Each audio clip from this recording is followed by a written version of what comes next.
प्रियव्रत नाम का एक व्यक्ति था। उसने बहुत वर्षों तक तप किया, हजारों वर्षों तक। सदग्रंथों में लिखा उसने 11 अरब वर्ष तक तप किया और फिर 11 अरब वर्ष तक ही उसको राज्य मिला। आप इस चक्कर में ना पड़ियो कि भाई 11 अरब वर्ष तक कैसे जीव आदमी। ये परमात्मा का जो अध्यात्म ज्ञान है ये जीव की पहुंच से बाहर है। आप ये सोच ले कि उसने काफ़ी वर्षों तक राज किया, तप किया, फिर तप से उतने वर्षों तक राज किया। तो फिर उसको यम के दूत आए लेने के लिए, पार्षद आए लेने के लिए कहा कि प्रियव्रत चलो तेरा समय पूरा हो गया। अब वो राजा कहता है कि पार्षदों मुझे कुछ समय और जीने दो, कुछ समय और रहने दो, मुझे कुछ श्वास और ले लेने दो। देवदूतों ने कहा कि खबरदार जब और एक भी सांस लिया तो तेरे लिए अलाउड नहीं रहा। उसी समय शरीर से खींच लिया, बाहर निकाल लिया और लेकर चल पड़े।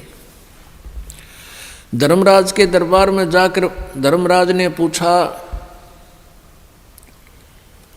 कि भाई कुछ कमा के लाया कि खाली आया। वहां जाकर प्रियव्रत को पता लग गया था कि मनुष्य जीवन जिस उद्देश्य से मिला था वो काम बना को नहीं। कहने लगा जी खाली आया और कहा मुझे कुछ समय और दे दो, मैं भक्ति करूंगा, बकवाद नहीं करूंगा। अब धर्मराज ने कहा भाई मैं तो सत का राज करूं हूं, जिसा जिसने किया उसा फल देता हूं, मैं ना घटा सकूं ना बढ़ा सकूं, ना तो फिर दोबारा मनुष्य जीवन नहीं दे सकता। तने 11 अरब वर्ष तक तप कराया था, इतना इतना राज कर लिया।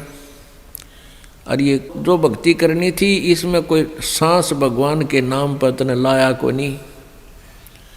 अब नरक में जा बेटा, ठोक दिया ठाके, वहां कोई ना सुनता।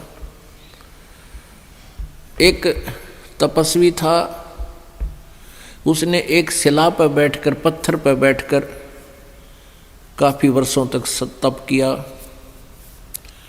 तप करके जब वो वापस दरबार में आया तो न्यायाधीश ने पूछा, उस धर्मराज ने पूछा, धर्मराय ने पूछा कि भाई तपस्वी अदल करूं कि फजल करूं। अदल मीन न्याय और फजल मीन रहम। तो तपस्वी ने कहा कि मैं न्याय चाहूंगा कि मैंने तो तप कराया है डट के। कहने लगा न्याय करो। धर्मराज ने पूछा कि तूने जो तप किया था किस चीज के ऊपर बैठ कर किया था? कि शिला पर। वो शिला तेरी है या मेरी? धर्मराज ने पूछा जिस शिला पर बैठकर तूने तप किया था वो तेरी है या मेरी?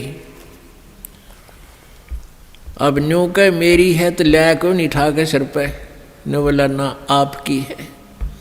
अब मेरी शिला पर तूने बैठकर तप किया, अब बेटा उसका तू मुझे फल दे, उसका तू फल भोग। उसका प्रतिफल क्या?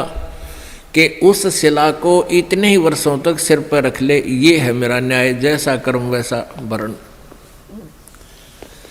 जैसा करेगा वैसा ही भरेगा।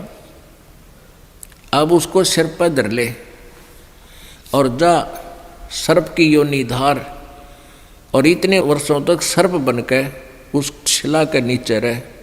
मेरा यो न्याय हो जाएगा, अदल हो गया तुझा।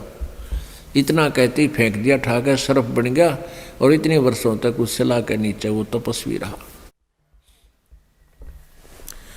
उसके बाद उसको तप का फल भी, राज भी दिया जाएगा और फिर वो नरक में ठोका जाएगा।